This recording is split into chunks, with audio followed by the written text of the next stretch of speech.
Half an hour away from the opens in Hong Kong, Shenzhen, and Shanghai. You're watching the China Show.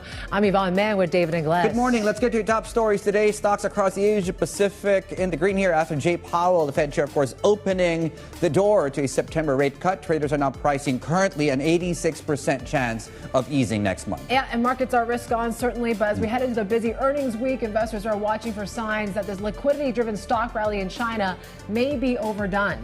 And internet stocks in focus today as Beijing drafts new rules for platform pricing, the latest step in a crackdown on excessive competition.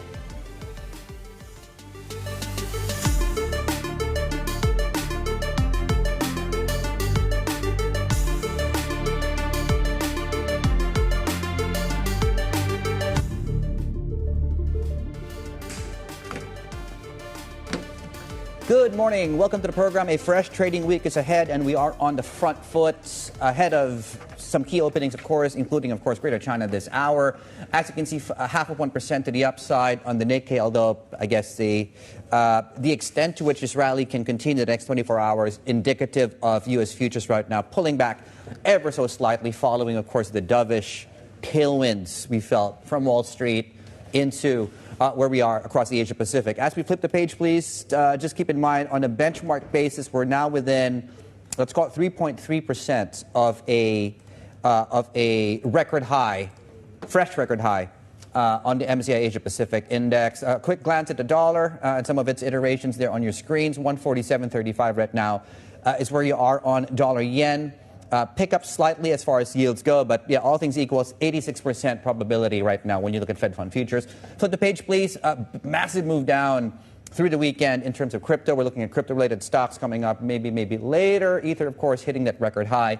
And, of course, as it pertains to gold, has been stuck in a range, remains stuck in a range in consolidation phase. More on that in a moment. And we're going into the open today. And just keep in mind, the massive move up in the CSI 300 on Friday now puts us within 3% of the 2022 peak. We will unpack the story a bit later on. Are there signs of overheating short term?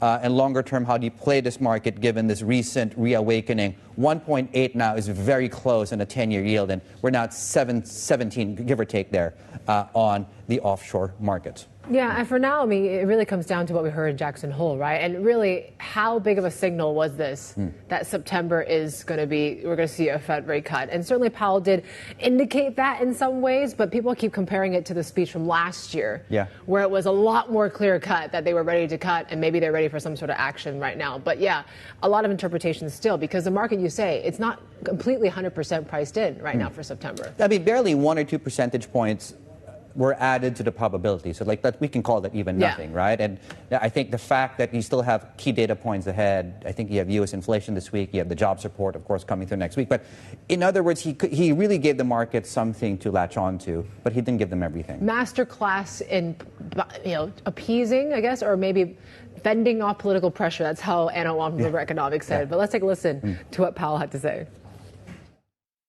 The baseline outlook and the shifting balance of risks may warrant adjusting our policy stance. Our policy rate is restrictive, modestly so in my view. The stability of the unemployment rate and other labor market measures allows us to proceed carefully. While the labor market appears to be in balance, it is a curious kind of balance. Longer-term inflation expectations, however, as reflected in market and survey-based measures, appear to remain well anchored. We will not allow a one-time increase in the price level to become an ongoing inflation problem. Okay, yeah, as we were just pointing out there, we have some key data points this week. U.S. PCEs, of course, coming out. That's point number one. And, of course, the jobs numbers throughout the week. As far as central bank decisions are concerned here in the region, we have Bank of Korea and Bangko Sentral. That's out of the Philippines. And just to also mention earnings. So you have NVIDIA coming through. That's the major one, if that's not obvious, obviously. And, of course, Alibaba reports at the end of this week. Yeah, the NVIDIA one's going to be probably the next one, right? Because there's still a lot of talk about, where these multiples are in this S&P and whether what we're seeing justifies that. And if we see any signs that perhaps this AI investment and spending is peaking, then maybe we could see that maybe as more of a negative catalyst than a positive one this week. Yeah, and we'll see whether or not Powell is able to has been able to offset sort of any potential negative reaction on earnings. I think the options market is pricing about a 6% swing either way. Yeah. When you look at Nvidia this week, yeah. So lots to get onto there, and of course we talked about earnings. And as far as sectors to watch here in the greater Chinese market, we're looking at futures punching higher. So internet platforms, number one, crypto because of this massive swing down in Bitcoin. And of course, we're also looking at sports-related stocks in that sector on the back of policy pronouncements coming through in support of that market. And a glance at earnings, of course, coming through this week. Yeah, let's bring it back to the Fed now and bring in Lauren Saidel-Baker, economist at ITR Economics. Lauren, it's great to have you on the program. How should we interpret Powell's speech? Did he really give the green light for a Fed rate cut soon? He did. Saying that rate cuts are even on the table is very strong language when it comes to Chair Powell. So we've seen not just the outward political pressure, but also the calls starting to come from inside the House with other Fed speak really trending dovish over the past couple of months. Now, as you mentioned, we do have additional data points both on the labor and on the inflation side of their dual mandate. So I would not say a rate cut is fully baked in at this point, but much more likely odds than even. Okay, and what are we looking for? Is there a strong enough jobs number, basically, that takes the rate cut off the table, is my question there? That's the big question, right? 1 month of data never makes a trend. So we would hope that the Federal Reserve and any decision makers, honestly, would not overreact to 1 single month of data. The general trend as far as the labor market has been going, as you mentioned, it's in balance, but this type of balance is just at a lower level on both sides, both job seekers and on the hiring front. We're seeing almost a hesitancy, right, to maybe hold the cards closer to the vest, not be putting forward those new positions, looking to do a lot of hiring. And on the labor availability side, that is still somewhat constrained, especially as it regards immigration in this country. We expect to see negative net immigration this year. So labor market is in balance, but just in balance at a slightly lower level. That is easier to see it knocked out of balance from this point. How would you compare, the tone at which he talked about inflation? Because last year it was more about upside risk to inflation that had diminished, downside risk to employment had increased. Now that he's talking about upside risk to inflation and downside risk to employment, I'm just wondering, did he seem committal in either way? I mean, it seems like right now there is a lack of sort of consensus among the FOMC about the whole inflation debate. Absolutely. Somewhere between a rock and a hard place, as the old saying goes.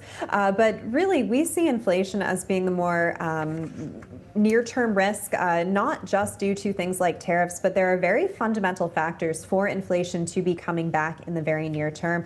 Our view at ITR Economics always, or for several years now, has been that the tail end of 2025, that's when we'll see previous both fiscal and monetary policy considerations. In addition to that limited labor availability driving wage pressures higher, we see higher energy costs, higher electricity costs. There are so many non-tariff related fundamentals that will be drawing higher price levels in the months and quarters to come. I think those are going to limit how many cuts the Fed can do. So in my mind, maybe we'll see 25 basis points in September, maybe another 25 over the course of the fall and second half of this year. But I think as we get deeper into 2025 and certainly into 2026, inflation is going to be the factor that limits how many more cuts we will see and how deep into the year they'll be able to continue cutting. Yeah, Lauren, the fact that they've been on hold for several months kind of sometimes makes me think that they're in a new cycle when they're really in the midst of an easing cycle. To your point, then, where do you think the floor is on the Fed funds rate going into next year, or even next year? The floor, we talk about so much about what the neutral rate might be, and it's very theoretical at this point because where our inflation outlook goes from here and really where the labor market is for a country with the demographics of the United States, that's not going to bring us back to that neutral rate. So I think the floor, I would personally be surprised if we see 75 or more basis points in this cutting cycle. I think rates will be going up materially before they go down materially. Not to say this year, but in the years to come, I think generally higher rates is the direction of travel. perhaps not as well reported or at least talked about is this whole revised framework that they mentioned here when it came to some of their longer run goals, right? Especially when they talk about when employment and inflation, those mandates and objectives are not complementary, which is kind of what we're seeing right now in the economy. They mentioned about being a balanced approach when it comes to these deviations in the data. Does it have any long-term implications, do you think, Lauren, to Fed policy? Sure. We're watching the data very closely. At this point, there have been significant cuts to places like the Bureau of Labor Statistics. So we are seeing bigger swings, for example, in the revisions, just due to how those surveys are, the responses come in and how long it takes to really finesse that data. At this point, something even like the CPI, over a third of those data points are now being imputed. So we won't see a strong divergence immediately, but over time, that gap can widen. If anything, I think we would see inflation be understated rather than overstated. So that is a consideration. We economists are only as good as the data that we have to work with. But as with anything, any of these more theoretical or academic discussions that the Fed is having, it just is something we can only prove in hindsight. And I guess one example of just we have to wait and see, but I wonder how you're approaching that from an assumption perspective is when you think corporates will then pass on the tariffs to consumers. How do you approach that from a framework perspective? Absolutely. We see that much more quickly on the microeconomic level. So say a tariff goes into effect on one specific good or a commodity, right? We will see especially commoditized markets pass that tariff through on say one price. But on a macroeconomic basis, it just takes longer. We at ITR Economics estimate it takes on average between 9 and 18 months to see that full pricing impact of tariffs.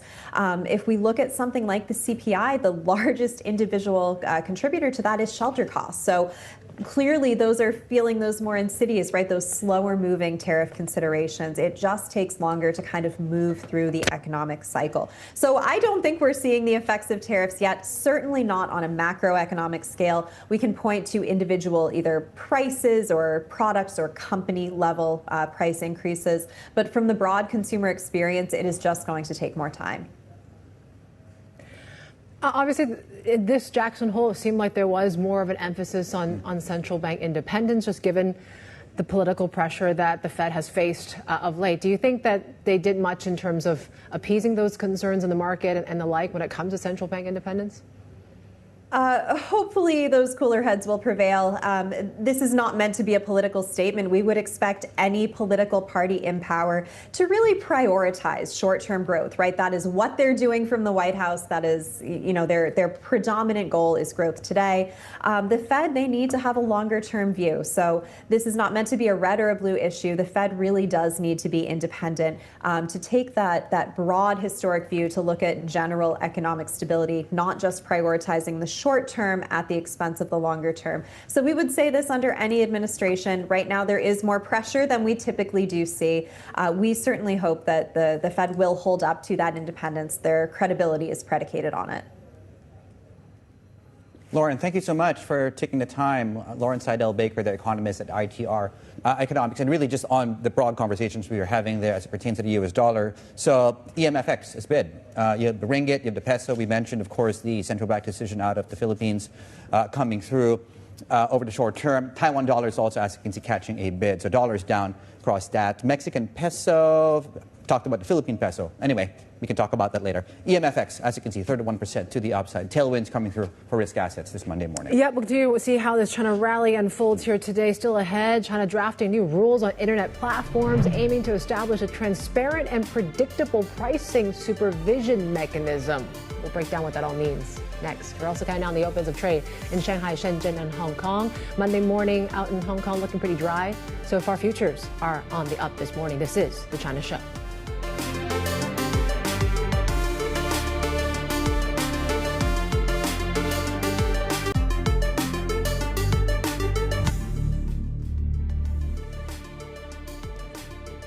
All right, we're still tracking this A-share rally here today. We'll see how things play out here. We did hit that 3,800 level. The Shanghai Composite certainly is a psychological threshold there.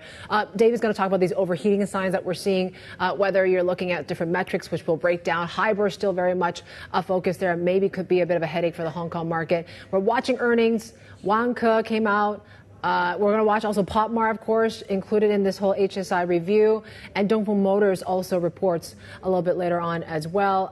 They actually did report, but we're talking a little bit more about how they're withdrawing this Hong Kong listing. Yeah. And it could actually move substantially here today. We talked about the online platforms and what the government has laid out there. Crypto, there's been talk about sports as well to help boost consumption also. And of course, today officially is the Evergrande delisting where that stock will be suspended today. Yeah, quite a change, and just really bookending this fairly long chapter as far as that's concerned. And I think it's quite fitting that we talk about that and the fact that PopMart, which is representative, I guess, of this new consumption and market theme, has been added to different benchmarks, right? So the changes on post the close on Friday have PopMart, JD Logistics, and China Telecom. So 85 to 88 on the Hang Seng. These are the three additions to the HSI.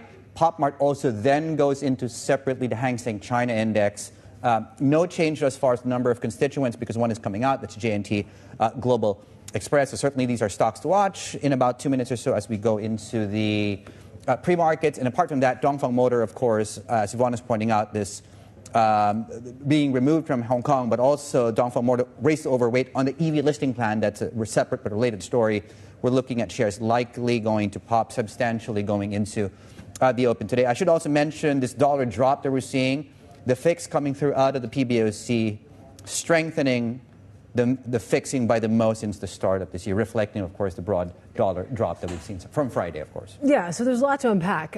Earnings are certainly going to be the big thing, and we'll talk a bit more about this EV listing plan for Dongfeng. But the likes of PopMart is certainly interesting. The fact that they actually made it onto this whole HSI inclusion, right? Because, Bloomberg Intelligence's Marvin Chen wrote a whole piece about this and saying maybe it's not just a market fad. The fact that you're getting some of these big names being included in indices just goes to show maybe this is a lasting sort of market trend here right now, right? The likes of Laopu Gold, the likes of Labubus and the like. And certainly that made them they actually made a whole new basket about this. Right, of China new consumption. Yeah, basically. I mean, the index needs to be, I guess, it's chicken and egg. The index somehow needs to be reflective of, the earnings you're buying into as far as the index goes, right?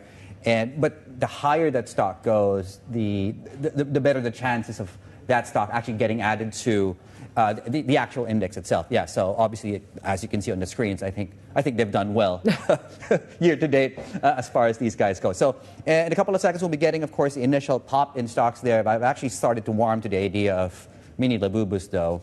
Are you? Somewhat, yeah. Took you a weekend. It did. But then I had to give up my skinny jeans because it doesn't matter how many those Labubus are. They're not going to fit in skinny. Well, nothing fits in skinny jeans. We haven't even talked about K-pop Demon Hunters, Dave. Oh, yes. Making him cool. Well, clearly, I saw what you did on the weekend without telling you. Okay. All right, let's talk a little bit more about some other news. China is proposing new rules to regulate internet platform pricing and marking a major shift aimed at curbing unfair practices and boosting transparency. Now, the draft also covers platform behavior, big data use, and coordination between regulators, industry groups, and tech firms. A lot to unpack there. Let's get to Beijing and bring in our China correspondent, Min Lo, and tell us more about what these new rules mean. Yeah, the new rules are meant to benefit consumers because among them, for example, is to prevent regulators from charging different prices to different people based on what they glean from big data in terms of people's willingness or ability to pay or their consumption habits and patterns. And this comes just soon after regulators also proposed a different set of new rules back in May. That was a set of rules to govern the commission charges and fees charged by these platform companies to merchants. So it's not really anti-involution, but perhaps anti-monopoly here, trying to prevent these big platform companies from abusing their power by charging unreasonable fees to merchants and consumers. And this is meant to protect some of the smaller and mid-sized companies, given that they are, of course, already struggling from the consumption slowdown, but they are also some of the biggest generators of employment in China, and it's coming against this backdrop of unemployment ticking up in July as well. Okay, Min, just to hold that thought, so Dongfeng Motor is up 69% on this plan, of course, to privatize the company and also list separately the EV and luxury line of companies there. So we're not looking at the stock. Min was just talking about the platforms. Alibaba's up 2%, and we're also going to show you very, very shortly the any reaction so far to the sports-related push coming through and to sports and leaning, of course, reported on Friday. And Min, just on that very note there, can you just get us up to speed on this promise to strengthen the sports industry? What do we know about that? Yeah, this is something that was reported on state TV, on state media, on CCTV. It's a sort of window guidance, if you will, where the government is saying that they want to promote sports-related consumption. So the central government is encouraging sports consumption campaign, sports equipment upgrading. So I guess this is a sign that local governments should take to try to follow through. And I think it'll be interesting to see what sort of creativity is being unleashed by local and provincial governments in the coming weeks and months, how they're going to promote that. But the government also urged better coordination when it comes to the consumption-related vouchers to ensure that they are properly implemented, because this comes as we know some places had run out of those vouchers. So the intention is to ensure that whatever is filtered down from the central government actually gets implemented in a way that does boost consumption. So we have seen, this broader push to increase consumption. It has, the government has been earmarking certain sectors, right, like electronics, home appliances. We have seen childcare and elder care being earmarked for expansion in consumption as well, and now sports-related sectors. So I guess your camping equipments, your ski resorts, all of that they are going to benefit from this. Okay, it sounds like a weekend. Min, thank you so much, Min Lo in Beijing for us. Right, we're looking at shares at Dongfang. We're up 69% in the pre-markets. We talked at length already about the stock. More on this, plus other stocks that we're tracking, sectors as well, going into the opening bell. We are feeling some tailwinds across risk assets today. On your screens right now, 25.6 in the Hang Seng Index. Our 10-year yield is now a hair short of the 1.8% handle. This is the China Show. Good morning.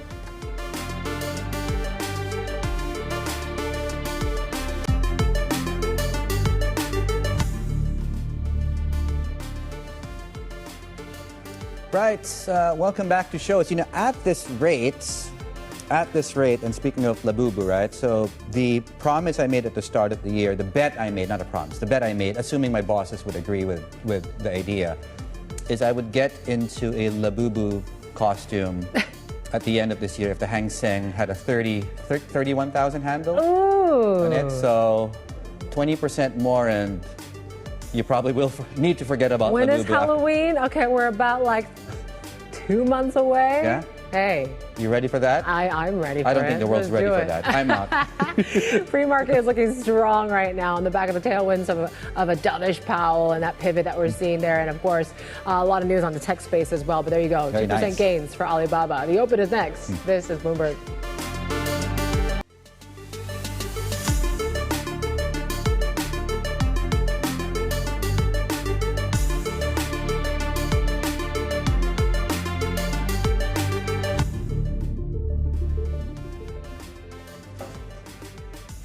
Good morning and welcome back to shows. Just counting down to the open of trade, and as you can see, I think we are about 0.5% to the upside on the regional benchmark, which means we're about 3.3%, give or take, from a fresh record on MSCI Asia Pacific, and we might get a further boost given the Hang Seng is up 1% now. Yeah, so it really comes down to how Fed Chair Jay Powell spent what is likely to be his last Jackson Hole speech, and really the message he delivered was basically opening the door to a rate cut possibly as soon as September, right? The markets went with it, obviously, here what we saw in the S&P on Friday, and now we're seeing that here in the Asia session. So plenty of those sort of tailwinds as well. That dollar drop is certainly what's kind of fueling a lot of the risk assets here in the region. There you go, the Hang Seng is up some 1%, but we're still dealing with a lot of earnings as well. Keep in mind NVIDIA.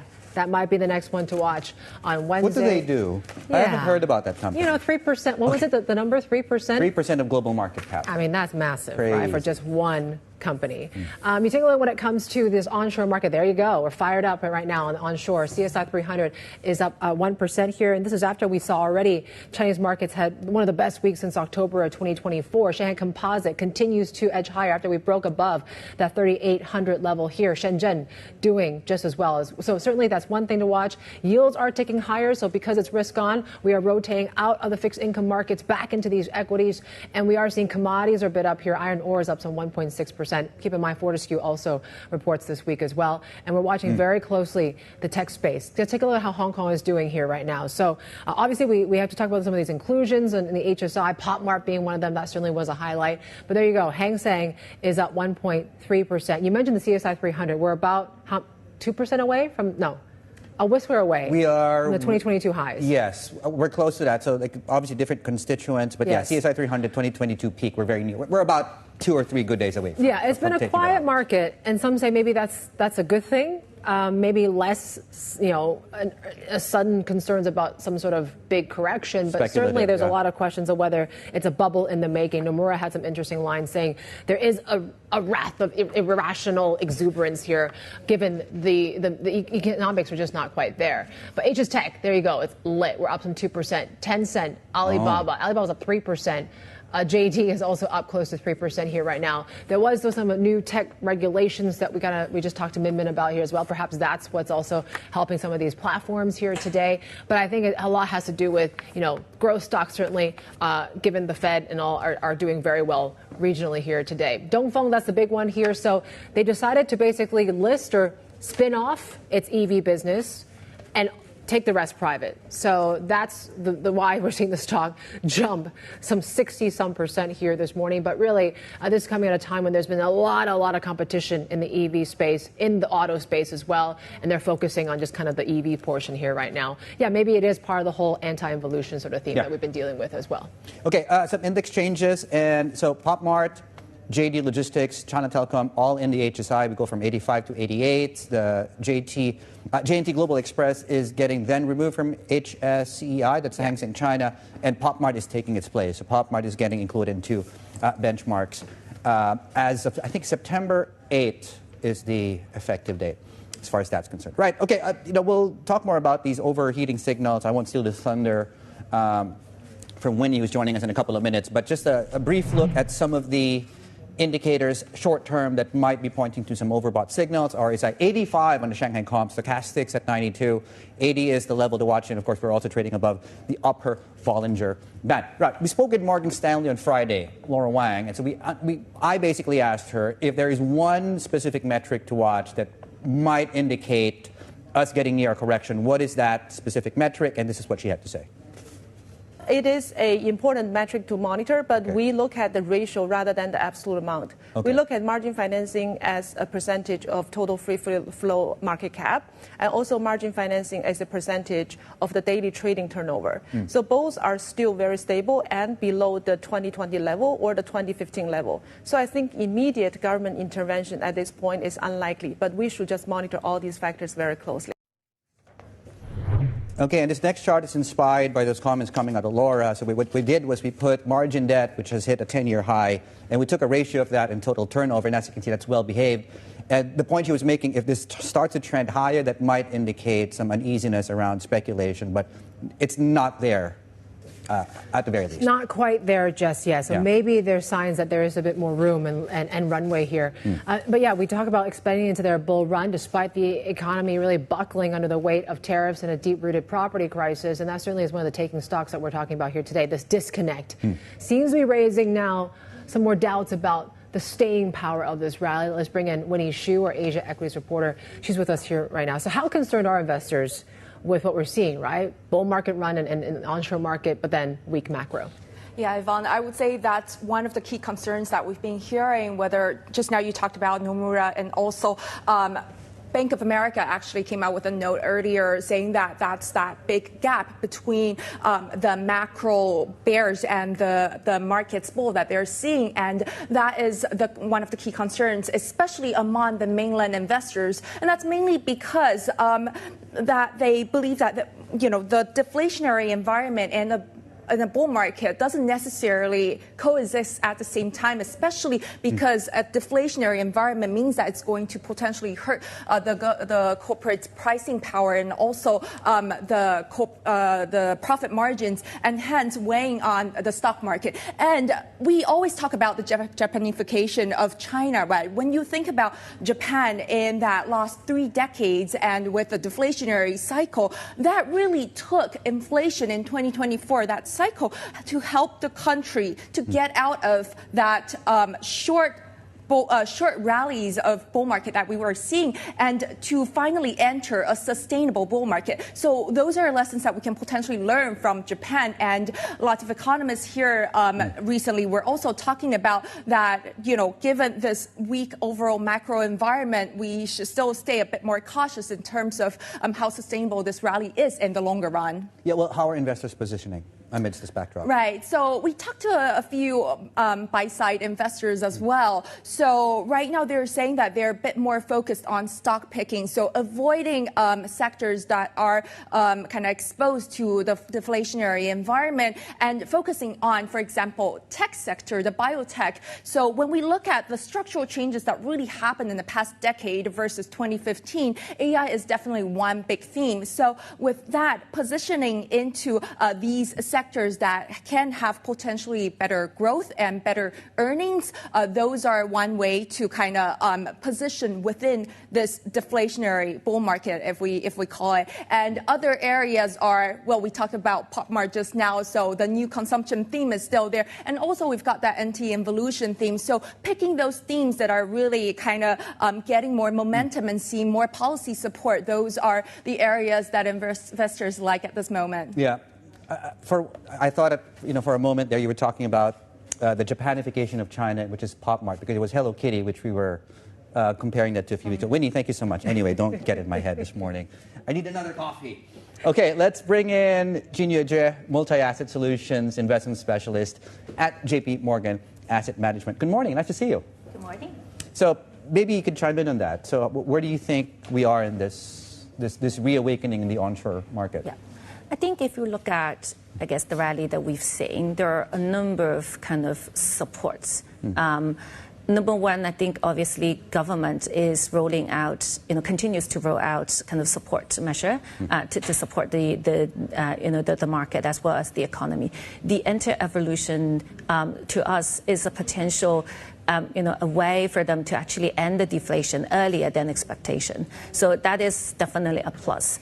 But on the other hand, I think the domestic investors are, after a few years, they start to be really disappointed with the property market. So there's also a trend of them to look at how to rebalance their family portfolio per se, where they're putting money into stock market. And I think the shorter term rally, a lot of that is actually supported by the retail flow. Now, from our perspective, we actually have been putting into a long trade on China stock for a while, so it's actually good to see the trade actually work out. But at the same time, we're also seeing that the valuation is actually, one of the reasons we liked China before was because the attractive valuation. And that obviously is potentially changing. So we're closely monitoring that. Now, ultimately, I think we do think China is an alternative way for us to play the AI theme, the biotech theme. So we still like that. But maybe it's time for us to start to think about, whether there should be a time for us to actually take some profit and wait for a better entry time. But over a medium to longer term, this is still a theme that we like. If you had a wish list, what's the thing that you would like more? Well, you would like to see more in this rally. What's missing right now? Corporate earnings, that's one. But fundamentally, I think it's the macroeconomy that we need to see the data actually, deliver. Right? There are a lot of policy that they can roll out further, but they've been also quite cautious in terms of, wanted to be more focused, want to be more targeted. So I think macro data is where we are still monitoring. And I think the big,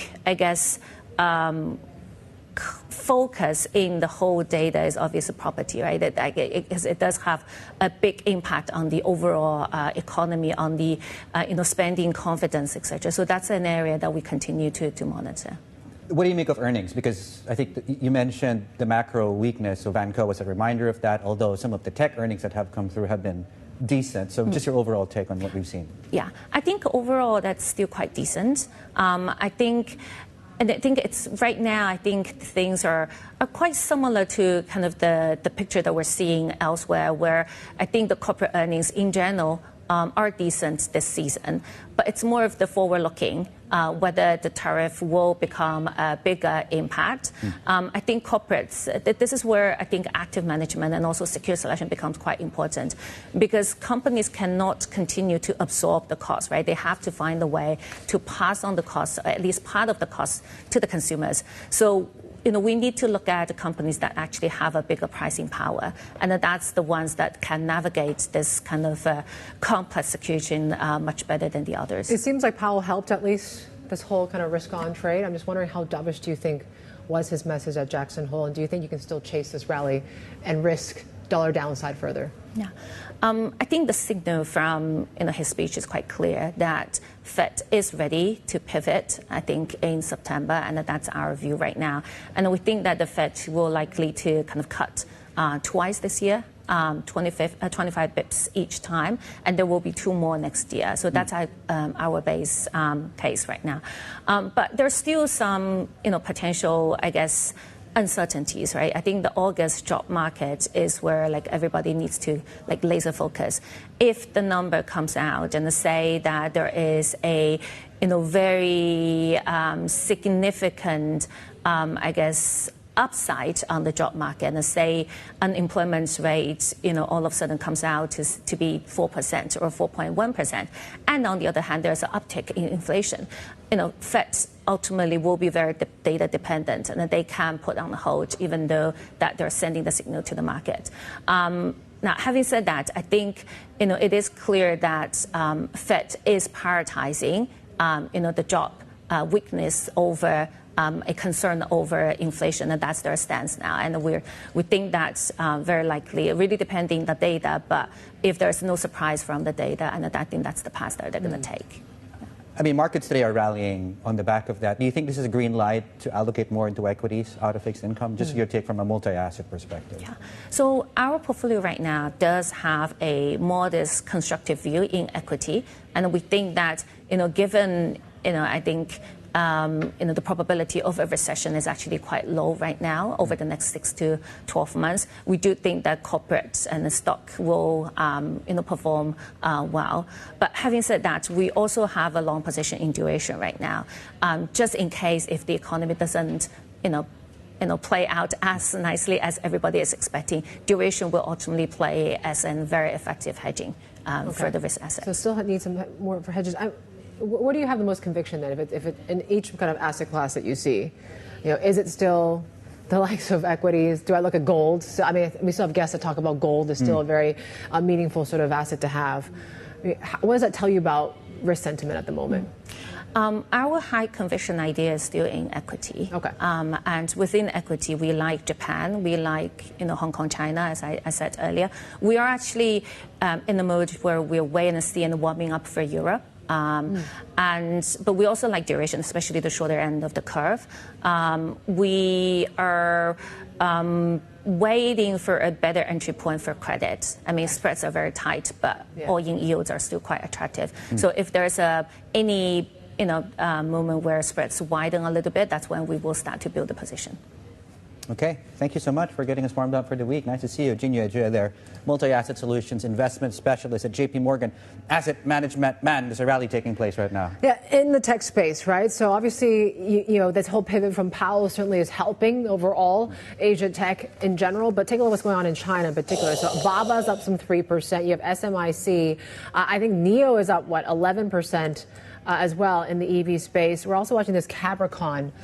Is up some, the 4.5. Firm. Yeah, so this was one of the ones to mark as well. So there certainly is a lot going on here today. Is it just more the Powell effect? Obviously, there was all this talk about regulations in the platform space as well. And also, Baba reports earnings to wrap up the week. So there's a lot happening right now. I mean, everything seems to be moving up. So I'll just also mention, you're looking at large caps on your screen. Small caps in China, onshore, in the middle of markets are actually doing very well. So you have the Star 50 that's up as much as 5.8, I believe.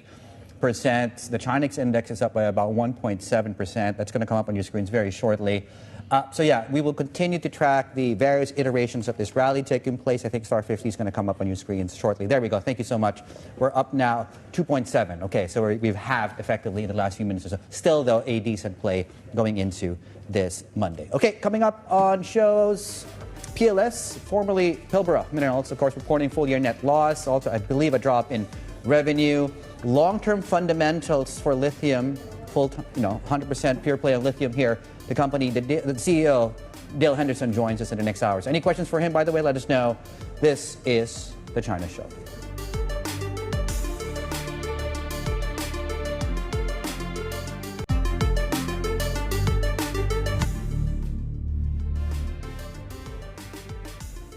All right, we're up 7% on one of the, well, I would like to say heavyweight within the property sector, of course. Certainly that's not the case when you look at it from a broader sector-wide perspective. First half net loss, of course, for the company here has widened to $1.7 billion. That's out with, of course, their earnings on Friday. The Bloomberg Intelligence thinks, though, that financial support for China Vanke's largest shareholder, that's Shenzhen Metro, is unlikely to improve its prospects. To help us unpack the thesis here, and maybe why the stock's also moving the opposite way compared to intuition, let's bring in Kirsty Hung, our China real estate analyst, here with us to help us understand. Well, why don't we start with just the company itself? How do you think the company's doing, given the latest results? Right. Revenue, gross margins down, and cash coverage continues to be at dangerously low level. We see a step up in policy support from the government. Shenzhen Metro has been offering shareholder loans, which is a step in the right direction. But I think the question is how committed it is in continuing to pump liquidity into the developer. People are flagging that the outlook is still pretty cautious right now. Are we expecting more pain then? Yes. Vanke? So for Vanke in particular, sales is down 46% in the first half. We expect the sales this level of decline to persist in the rest of this year. So if that is going to happen, it implies 100 billion yuan decline in its sales proceeds versus a year ago. So that is going to continue to widen its funding gap and demand more support from the government. And I think that is a problem that's facing not just Vanke alone, but a lot of developers in China. As in what we're seeing right now is potentially a renewed downturn in sales in the second half of this year because of weakening household confidence and how people worry about catching a falling knife because home prices keep declining. We were just talking on the break about, it's been a while since you've been on the show. It seems like the property market is not that big of a concern for people that participate in this rally right now. Why do you think that is? And what are some of the conversations that you're having with the people in the market right now? Right. So I think the biggest hope from investors is that we had a aggressive round of stimulus measure, if you remember September, October last year. And they are hoping that the government would come out with stronger support, which has so far been absent for the bulk of this year. And I think, but from a real estate policy perspective, the room to stimulate further is very limited. You might see more policy relaxation in Tier 1 cities, but the rest of China, we think that there's not much regulators have in terms of the ammunition in policy support. All right, Christy, thank you. Christy Hung, our Bloomberg Intelligence China real estate analyst there on China Vanke. Talking some other sort of news this morning, Capital Land Investment is weighing rescue capital for listed Hong Kong firms hit by the property slump. Executive Gabriel Fong told a conference in Singapore that such companies could be among the first to benefit if the market turns. The Temasek-backed real estate manager sees opportunities in assets from student housing to data centers and recently held exploratory talks with New World Development. President Trump has struck an unprecedented deal with Intel, giving the U.S. government a nearly 10% stake in the chip maker. The $8.9 billion investment, funded by CHIPS Act grants, marks a dramatic intervention to boost domestic semiconductor manufacturing. Intel shares jumped more than 5% on the news, though analysts warn money alone won't solve years of lost ground to rivals. You know what? I think the United States should be given 10% of Intel. And he said, I would consider that. I said, well, I'd like you to do that because Intel has been left behind. And Netflix has scored a rare box office win with K-pop Demon Hunters. The animated musical topped U.S. and Canadian theaters during its 2-day sing-along event, grossing up to, get this, $20 million. Already a global streaming hit, the film is on track to become Netflix's most-watched English-language movie, with its soundtrack topping charts worldwide. And in my house, in my car, in my ear, Dave, I've been listening to this soundtrack. Not for me. My kid. Yeah, the offspring clearly have a preference. But it's catching on. It's an earworm, I gotta tell you. Okay, well, I'm waiting for a boring weekend to find. I think you'll enjoy it, actually. I want it, really? Do you think I think you will. Yeah? It's pretty funny, actually, yeah. Okay, well, you know and the songs are just great. For genre of movies, right? Why? But you like the fun, You know what this reminds me of? Yeah. This is a bit OG. You remember Gem and the Hologram? No. You just aged yourself there. Anyway, there we go. Watch this. You'll be more youthful after this. Okay. I'll leave the show right. Plenty more ahead.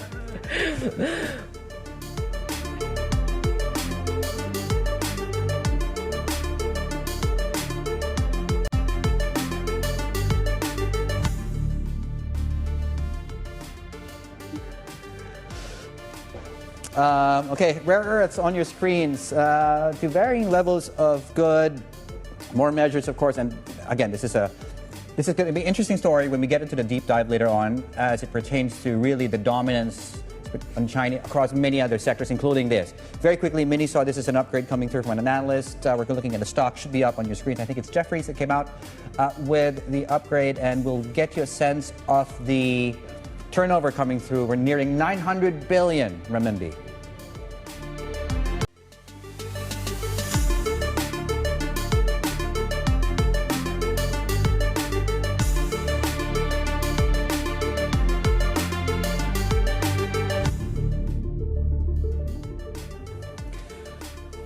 Welcome back to the China Show. Here's a look at the CSI, a half hour in the session. And I want to quote K-pop Demon Hunters because we're just talking about it.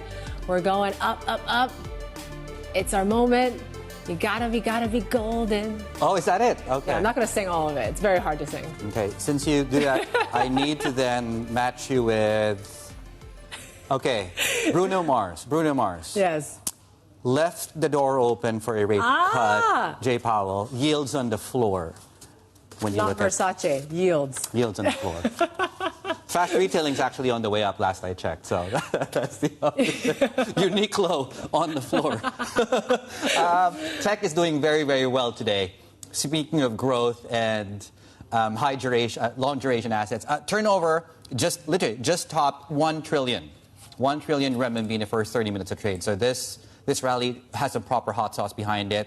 You're looking at the offshore listings of some of the big tech names as well. Cambricon is still there on your screens, of course. That's a big biotech firm and chip play. SMIC, we're also looking at, this massive rally taking place, not just in large caps, right? We're also looking at the Star 50. We looked at the Chinese index, also doing quite well. So in terms of overbought signals, we looked at this, not that it really was a warning shot because it kept rallying. So just an update of where we are here. RSI's now at 86, the Stochastic's at 93, and we do remain above the upper Bollinger Band as far as the Shanghai Comp is concerned. But again, this is a market that can remain overbought and with the momentum you're getting right now, can and will remain likely overbought, is perhaps a good assumption to make.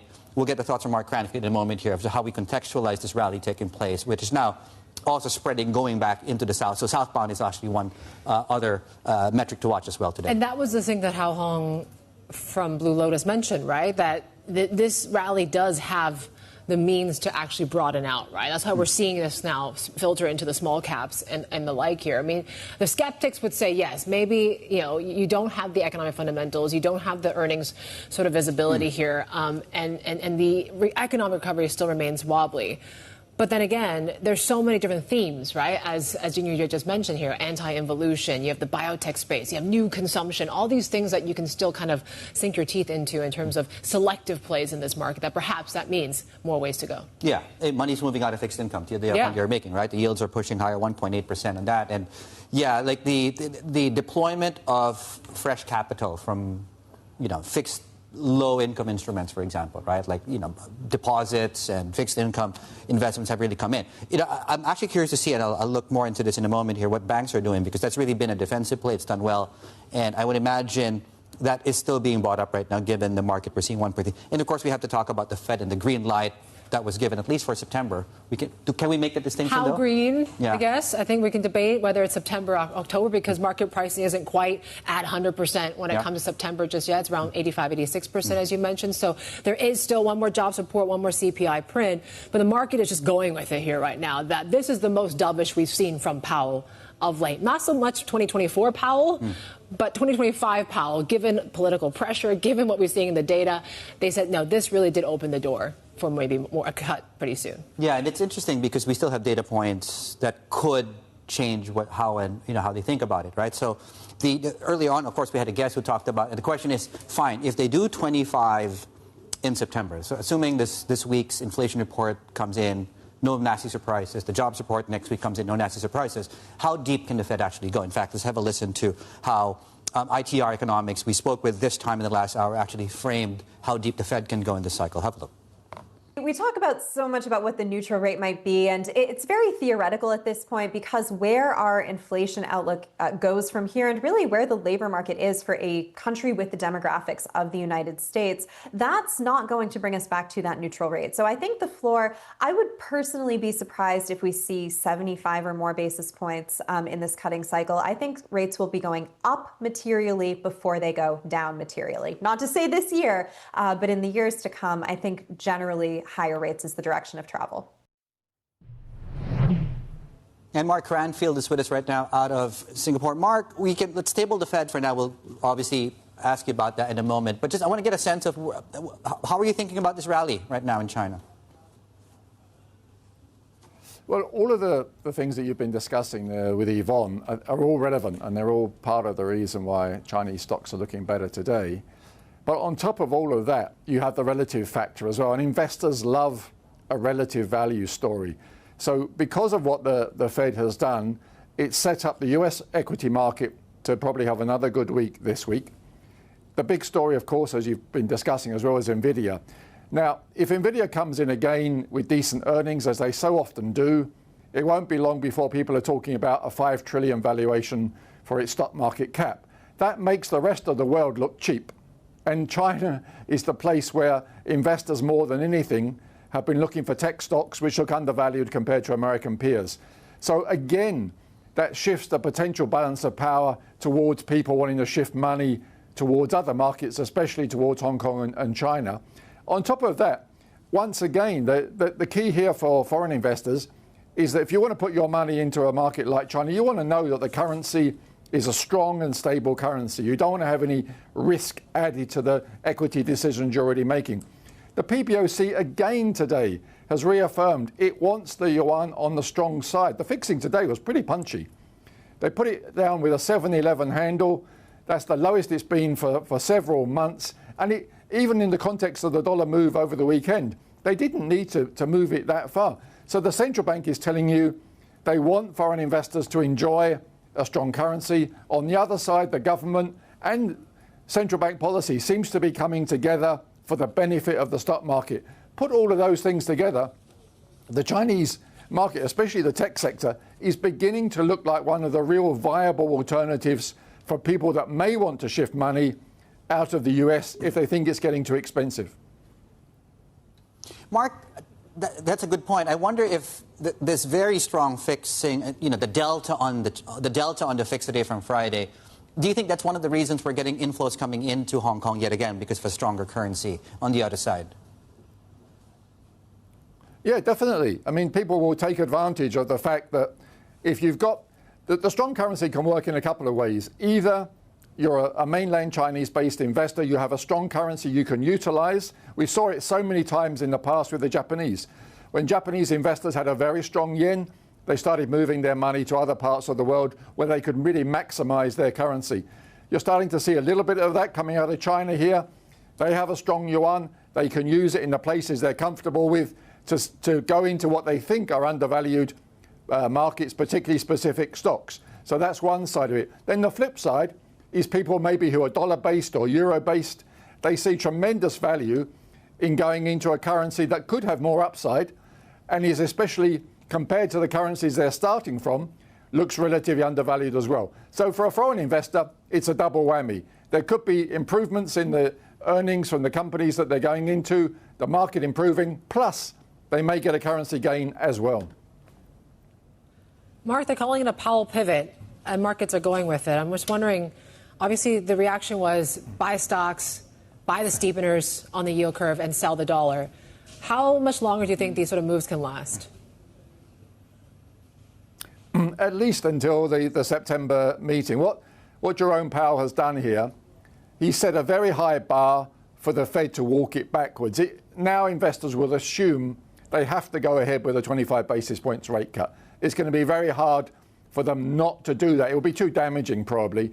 If they try to now second guess everybody and change their minds, it's probably going to be too confusing for the market. So at least between now and the next Fed meeting, people will be fairly reassured that they're going to get their first rate cut. Beyond there, it's an open question, and there'll be a lot of data, a lot of people to decide.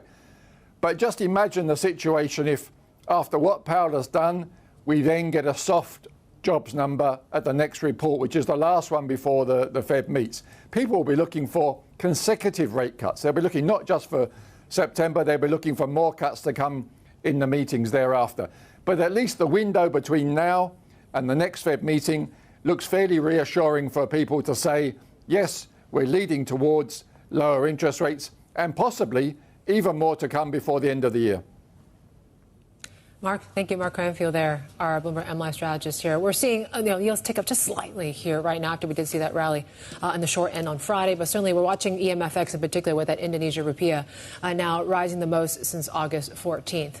Still ahead on the China show, though, we'll continue to watch what goes on when it comes to Beijing, industrial strategy, technological innovation, the like, and why our next guest thinks that strategy has created a technological strength that the U.S. cannot ignore even as growth slows. Gavekal Dragonomics' founder, Arthur Kroeber, joins us now. Kroeber, in just a few minutes, much more ahead. This is Bloomberg.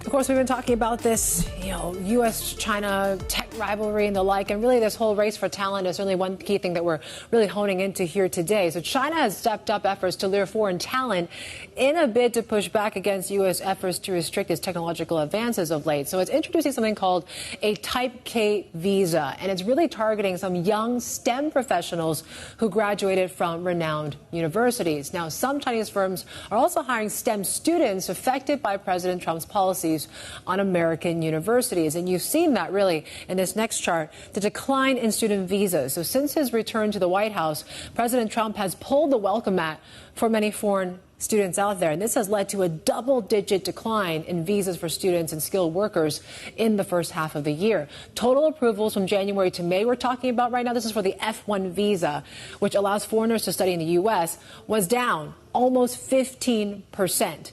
You take a look at how similarly for skilled workers, this is one that is called H-1B visas, that's also been lagging behind in 2025. There has been a 12% drop in the issuance of these H-1B visas of late. So the H-1B program, which really allocates around 85,000 visas globally through a lottery system, that's been critical for hiring for a lot of the tech giants in Silicon Valley, right? So a slowdown, Dave, could really potentially hurt the U.S.'s ability to draw top global talent and, of course, maintain its technological dominance. Yeah, China's making some moves there, right? Let's bring in Min Lo, in fact, who joins us from Beijing today, our China correspondent. Yeah, Min, help us understand this charm offensive here to lure top tech talent.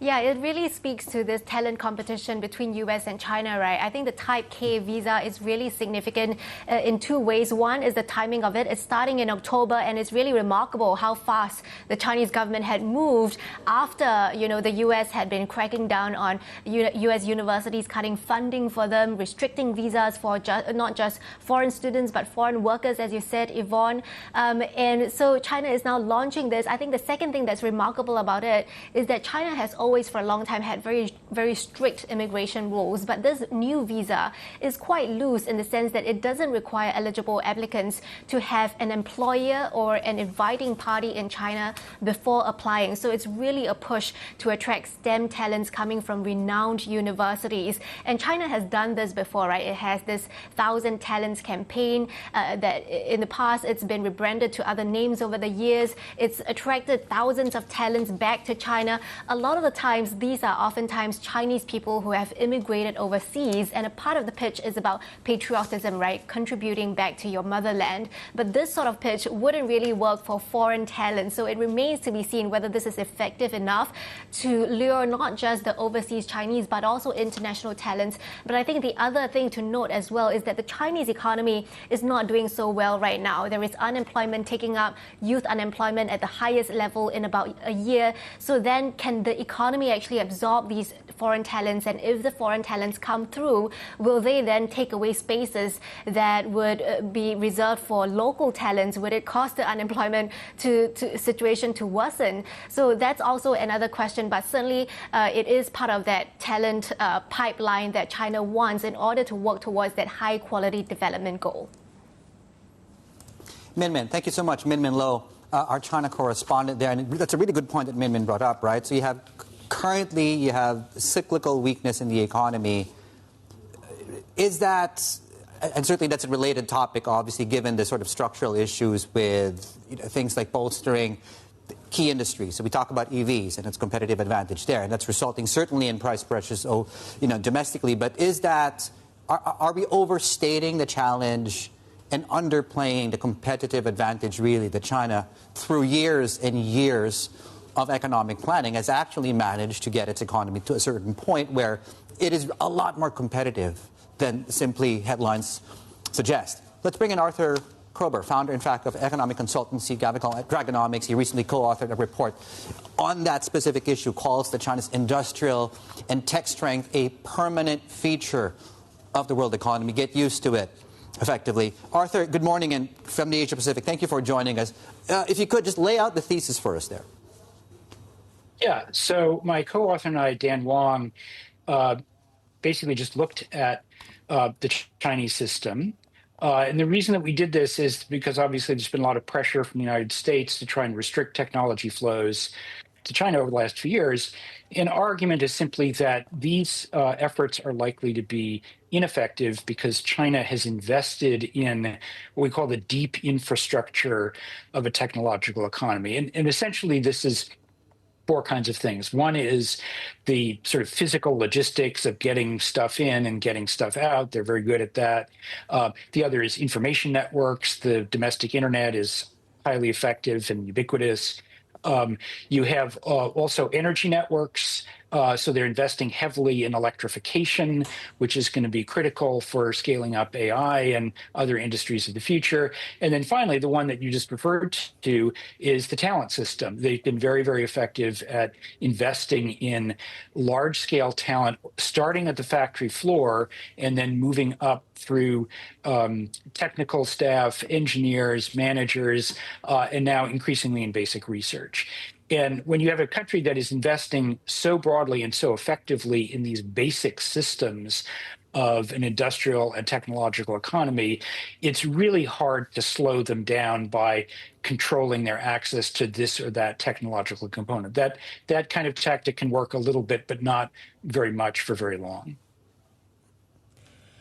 Yeah, and I guess you're alluding to the U.S. and what the Trump administration has done in their playbook. If that's the case, then, what can the U.S. do in some ways to, develop its own infrastructure in a way to also achieve self-reliance as well? Yeah, well, so I think there are a few things. So first of all, it's not just the Trump administration. As we know, Biden administration was actually more aggressive than the first Trump administration at technology controls on China through semiconductor exports and controls and so forth. And even now, the Trump administration is kind of feeling its way. How much do they want to do? How many chips do they want to let NVIDIA sell? They haven't totally made up their minds on that. So there's a lot of the questions that are consuming DC right now are what's the best way to calibrate export controls and sanctions? And our point is that really should not be the central focus of concern. The central focus of concern should be, number one, simply realizing that China is going to be very capable. It's here to stay. It's going to be very successful, not just in the industries that it's doing well in now, but in many others in the future. You're not going to be able to stop that from happening. What you are going to do, what you can do, is build up U.S. capacities where you think it's a problem that China is so dominant. And to do that, our basic point is that you should not say, well, we want industries A, B, and C, and so therefore we're going to invest in the industries A, B, and C. That was kind of the Biden approach. Let's invest in clean energy. Let's invest in semiconductors. And you need some of that, but none of that is going to be as effective as it should be if you don't invest in the underlying infrastructure. And the two things I would point to as critical are, number one, talent, where, according to the data that you just showed, I think the Trump administration is heading in exactly the wrong direction. They're driving international talent away at a point when it should be welcoming it, and China's picking up on this.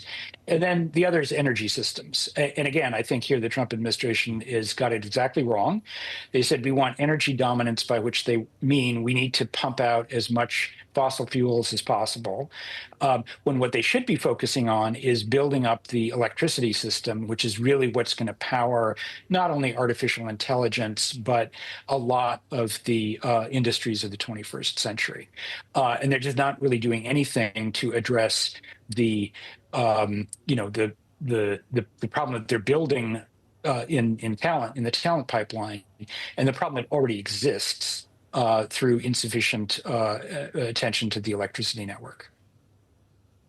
Yeah, and Arthur, this version of China is here to stay, and it's going to show up even further in different manifestations in the future. And, I want to reference the fact that, 50, 60 years ago, if you made that assumption that the U.S. economy, say, was here to stay, we saw South Korea get very wealthy by selling to the U.S. back then. We saw the Japanese economy also get quite wealthy.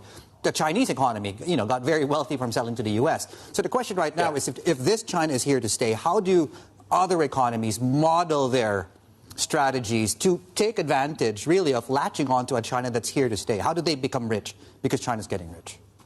Yeah, well, actually, you've put your finger on a pretty significant problem, because, as you point out, I mean, China essentially followed a path that had been laid by Japan, South Korea, Taiwan. They'd all gotten very successful by doing export-oriented manufacturing and moving up the technology value chain. And China came on and, essentially did the same thing, but they did it on a scale that was literally 10 times larger. And because it's larger, and because China is determined for its own security to hang on to all of this stuff, it's going to be very, very difficult for other countries that are sort of lower income now to follow that same development path, because they're going to come up against this big behemoth China, which is just not very interested in allowing any of this stuff to, evaporate. And, a big problem you see right now is India would kind of like to do these things, but the Chinese are being very, very careful to prevent key aspects of their technology system or their talent to leak over into India. So it's a challenge. One thing you can do, obviously, and this is, I think, what most countries in Asia are doing, are find bits of the supply chain that they can plug into and try to, strengthen their position in those bits of the supply chain. If you're sitting outside, farther away, I think it's a little bit more challenge in Latin America or Africa. And there, I think what you have to do is just say, how can we best take advantage of the fact that China can really be helpful in building our infrastructure? And then how can we build on top of that? Arthur, you mentioned a little bit in the report, too, the adverse reaction to, of course, China's drive to be self-sufficient in some ways, is that it's led to an economy that has a lot of deflation, right? They've led to a lot of overcapacity issues. Now, a lot of these companies are now forced, due to the slowing economy, to export abroad, which is now also drawing the ire of the Trump administration. Can China overcome these sort of challenges? Yeah. So this is, the sort of the other side of the coin. So on the one hand, we're very bullish, I would say, on China's ability to keep moving up the technological, value chain. They've demonstrated that they're very good at that. But the macroeconomic consequences of the way that they've done this are not so great, right? So they've essentially poured all of their policy attention and all of their resources into building up the supply of these technology products. They've done very little to focus on the demand side of the economy. They seem constitutionally incapable of doing that. And so the result is that you have an economy that's technologically capable, but tends to run slow and has a lot of deflation. I don't see that changing anytime soon in the next couple of years.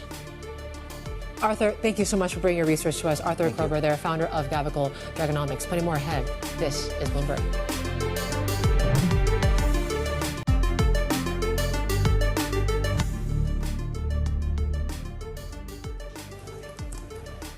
All right, blue skies, and we're talking about, Hang Seng market and rally that continues. We're talking about 2% gains on the gauge here right now, and actually one of the biggest moves that we've seen in about 2 weeks or so. So certainly there still continues to be a lot of positive news in this market. Yeah, okay. Actually, let me just do a bit of a correction here. So our apologies for this.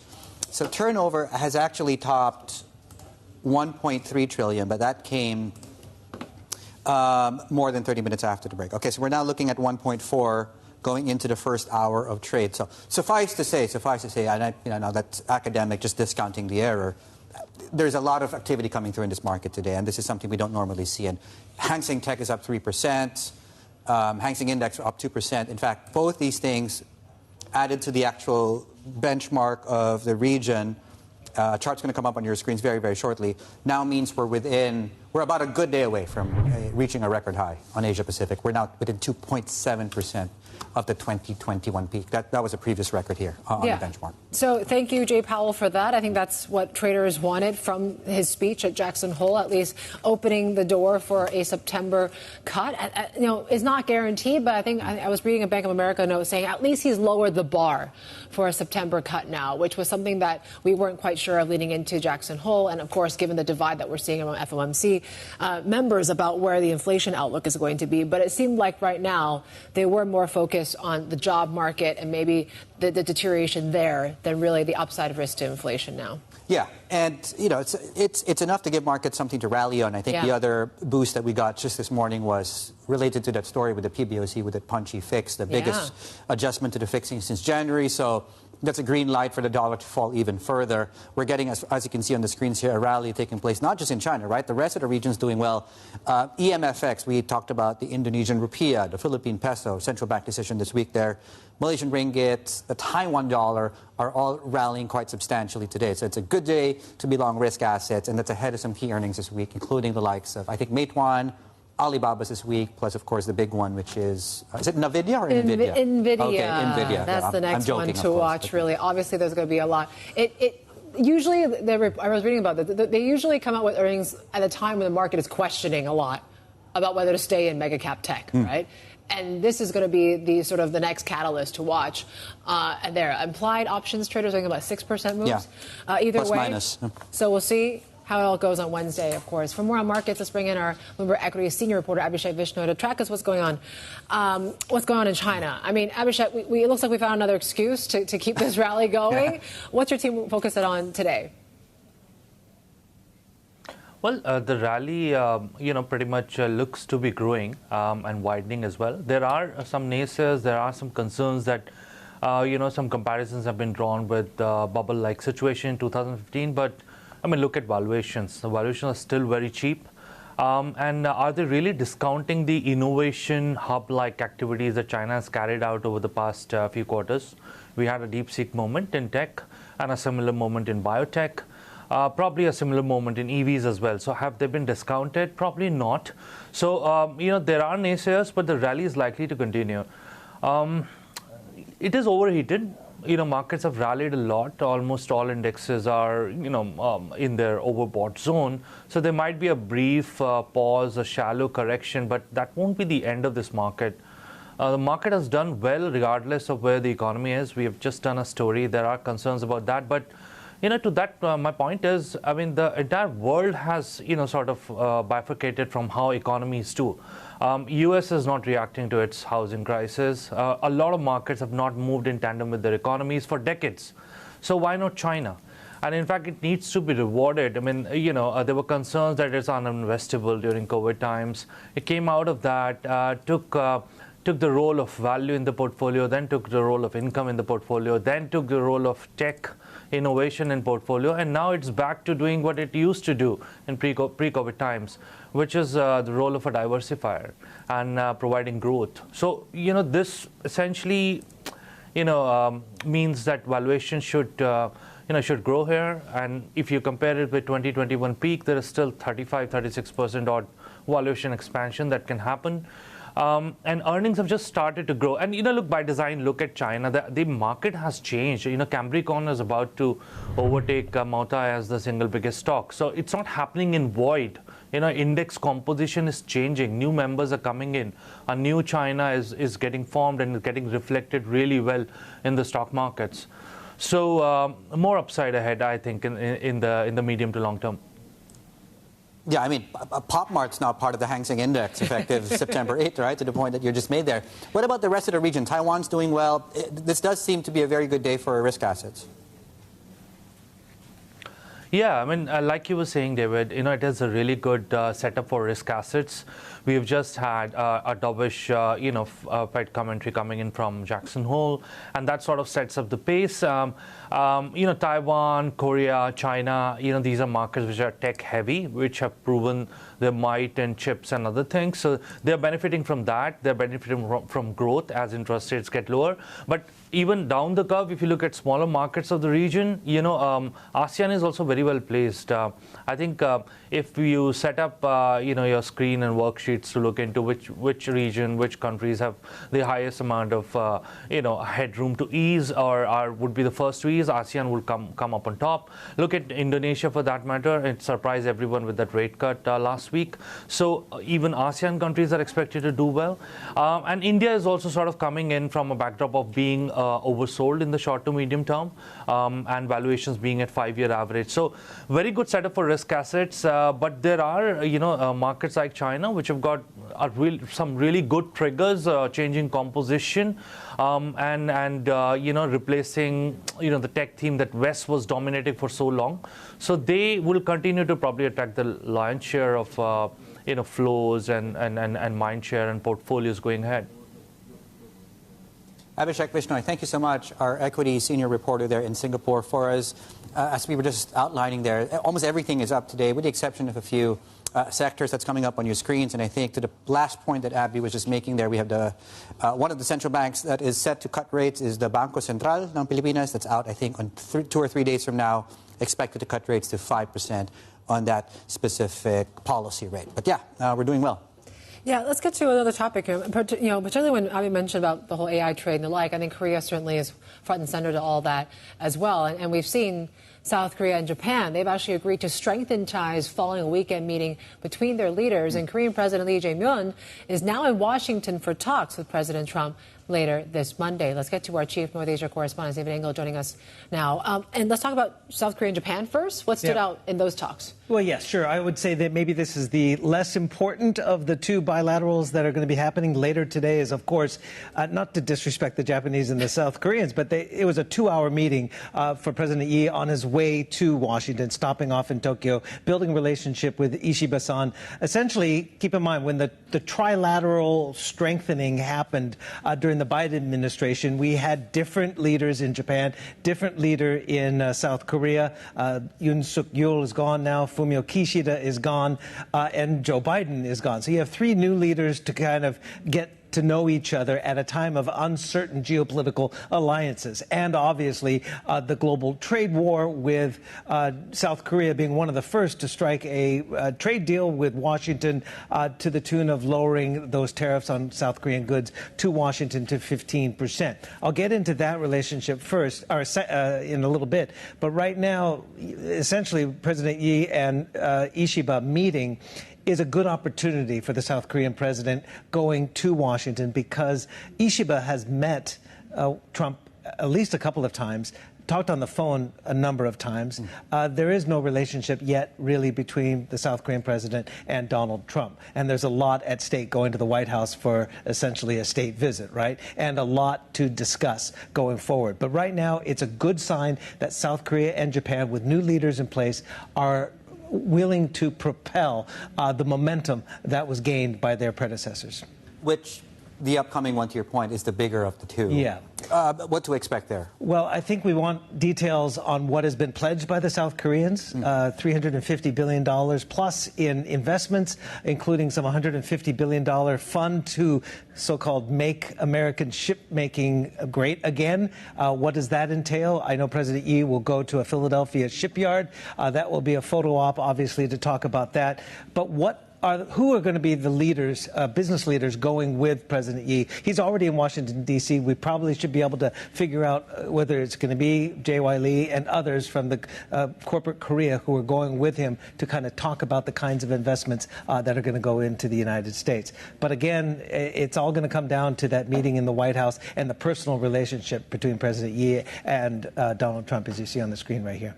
Steve, thank you. Stephen Engel, our Chief North Asia correspondent there. Right, just ahead, we're sticking to the earnings theme here. Of course, we're continuing to see these massive gains coming through across the likes of Australia. In this specific case, though, what's happening with the company, right? You have a net loss. I think you have a drop in revenues. We'll unpack the story, the key takeaways on the figures and what the outlook means for the company. Was this a one-off? Dale Henderson joins us in a couple of minutes. We're up 4% on the stock in Sydney.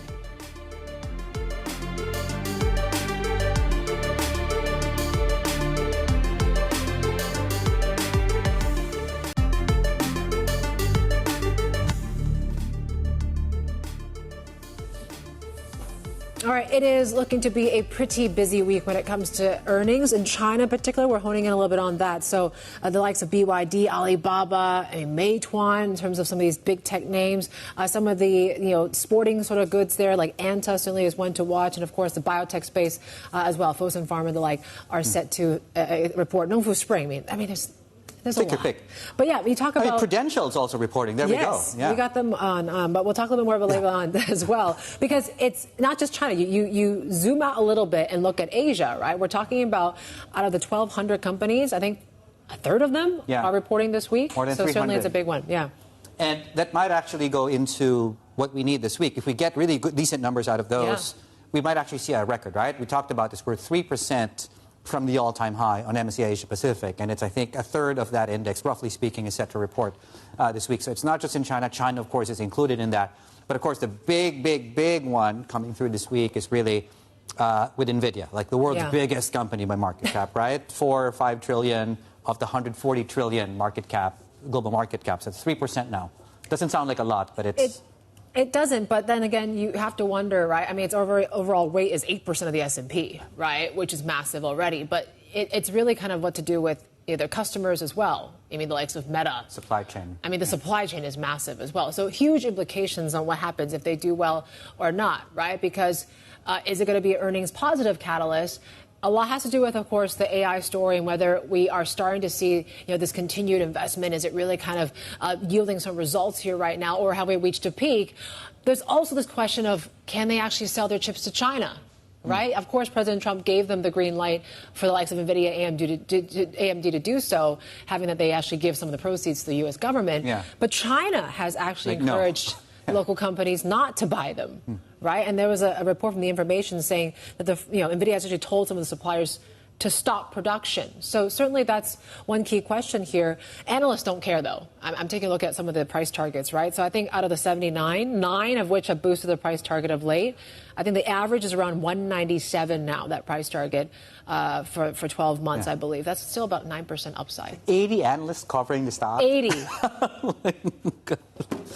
That's more than an index and the number of constituents that Hang Seng Index has. I mean, not that those are apples to apples, right? But, it's like you got to think about 80 and their families, too. That's going to be sleepless there as far as that part of the sell side is concerned, right? So, but I think the point we were also making, right? So, clearly, NVIDIA is the biggest stock in the U.S. market. You think about how important AI is really to the global economy, right? So, biggest stock in the Dutch exchange, of course, is ASML. The biggest stock in Taiwan is TSM. The biggest stock in South Korea is a tech play. Yeah.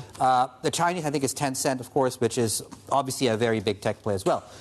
But yeah, so let's see what NVIDIA reports, and let's see how we can over-obsess even further, if that's even possible, over the world's biggest company. Right, let's pivot now and still talk about earnings as well. So we're in the thick of things in Australia. You have the biggest pure play lithium producer. PLS has posted its first loss in 4 years amid slumping lithium prices. There's obviously a separate conversation taking place in China with anti-involution. We'll get into all of that. The number on the right side of your screens are the key financial takeaways of the company. The stock, though, is doing well today. We're up 4%. Let's bring in, of course, our guest, Dale Henderson, of course, who is the managing director and the CEO of the firm, joining us from Perth. Dale, good morning. Thanks for joining us. Good morning. What happened, David, sir? Yvonne, thank you. Thank you very much. Thanks for having us on. What happened? What happened? Well, FY25 results, fantastic set of results in what's been a very challenging part of the market cycle. Over the last 18 months, we've sort of seen price declines, and we've been deep into the cost curve over this past year. But despite that, well, the year we've had has been the most transformational year, record-breaking production. We built out the base, lower cost base operating platform, the P680, P1000 project. We also became a chemicals producer, care of our joint venture with POSCO in South Korea. So we're now producing battery-grade hydroxide in South Korea. And separate to all of that, well, we went international with our first offshore acquisition, care of the Colina project in Brazil, care of the Latin Resources transaction. So all of that happened this past year. So incredibly transformational year. And I should just say, well, we also ended the year with a very strong balance sheet, more than $1 billion cash. So we're in incredibly good position for this part of the cycle. Yeah, Dale, given that, as you say, right, you definitely have come through with some bright spots as well, despite this protracted slump in lithium prices. And I don't envy lithium producers like you these days, right? What is the strategy going to be moving forward if prices stay low?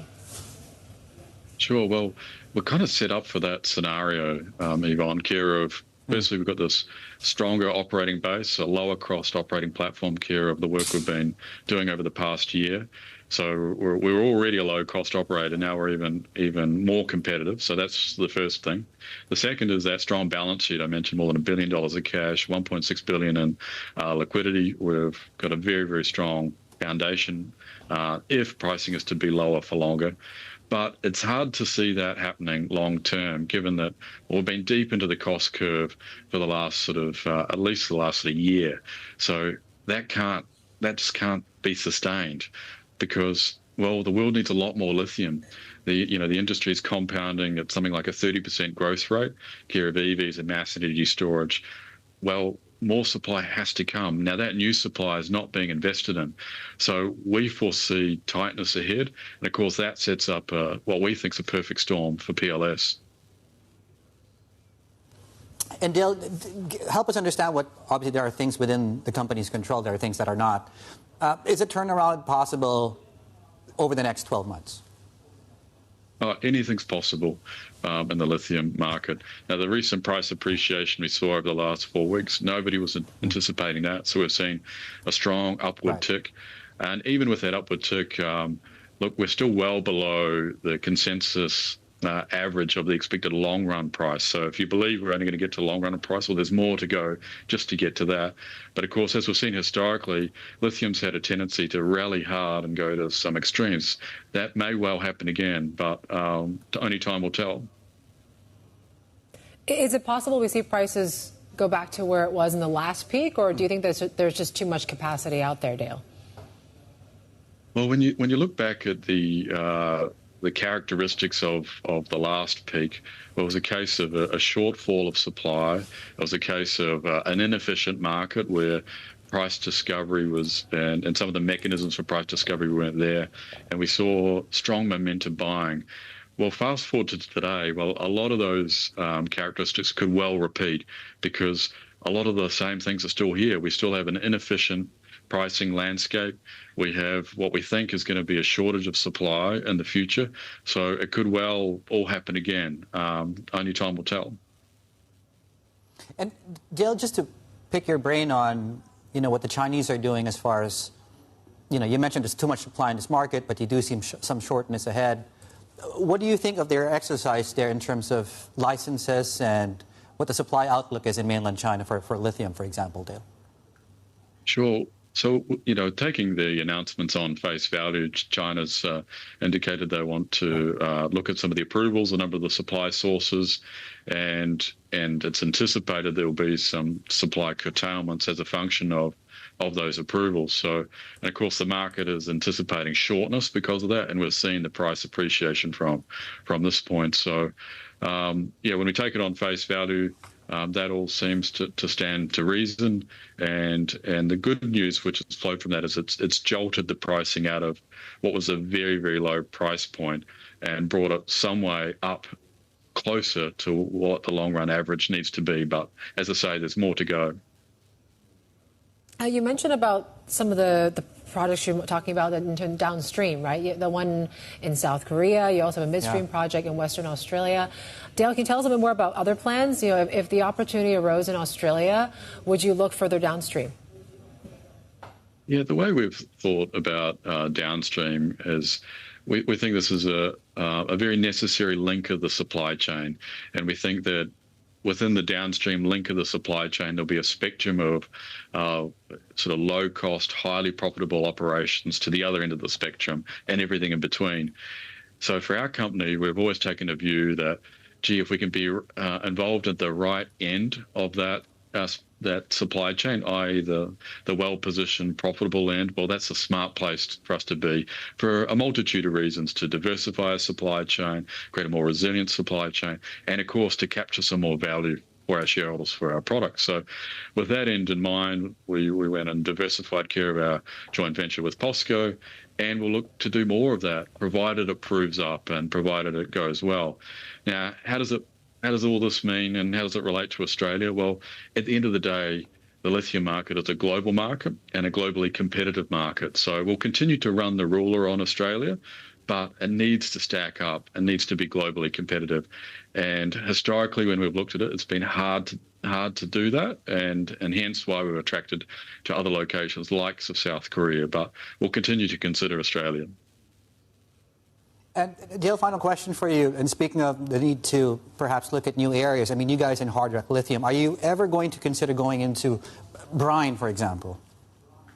Of course, our core focus is hard rock processing upstream and into downstream. That's what our business has been built on.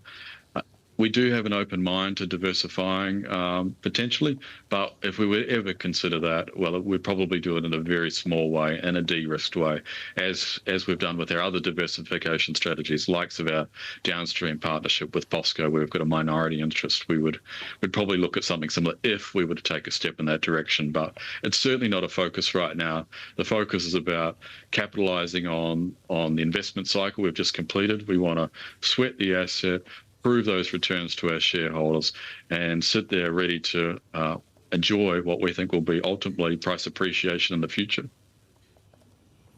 Dale, it's great to have you. Thanks for the time. Dale Henderson there, Managing Director and CEO at PLS. If you are a subscriber and want to rewatch that interview, you can also interact with us through our interactive TV function, TV Go. You can also be part of the conversation. Send us instant messages throughout the shows. Check it out at TV Go. Okay, before we turn the page on the day, I mean, we're all going to see you all tomorrow, of course, a look at the markets, and hopefully this continues. A lot of money is coming back into this market. There's number one on the Fed. There's a weaker dollar. There's obviously policy pronouncements in China, internet platforms, sports-related priorities there. Hang Seng Index is now pushing towards 26,000. Hang Seng Tech 3% to the upside. Shanghai Comp could actually see 3,900 this week, given this. And of course, the CSI 300, we talked about this, is within. It's about a good day away from taking out the highs that we hit back in 2022. As far as turnover goes, we've taken out the 1 trillion milestone about 40 minutes into the session. So I mean, this is quite a hefty day. I think we've hit 2 trillion almost every day the last week, right? Last week, I think 8 sessions or so. We might be on track for that once again here as well. But yes, a lot of questions of whether this bull market can continue, or is it just some sort of dead cat pounce, given the fact that you have this disconnect with the economy and economic fundamentals and the like. Hey, you know what? The bulls are in control right now. Right. And you have to thank Jay Powell for that, I think, at least for today, for most of the gains that we're seeing. I would say. He gave the market enough of what they needed without committing completely, but certainly opened the door, if not more, there for a rate cut. And if green is the color that you like, if it's your preferred hue, GMM is the function for you. No rhyme intended, nor pun. 1.7% CSI 300. You're looking at, of course, also a rally across commodities with iron ore topping 2%. The dollar is nowhere to be seen because the dollar is weaker today. We will see you all tomorrow. This is The China Show.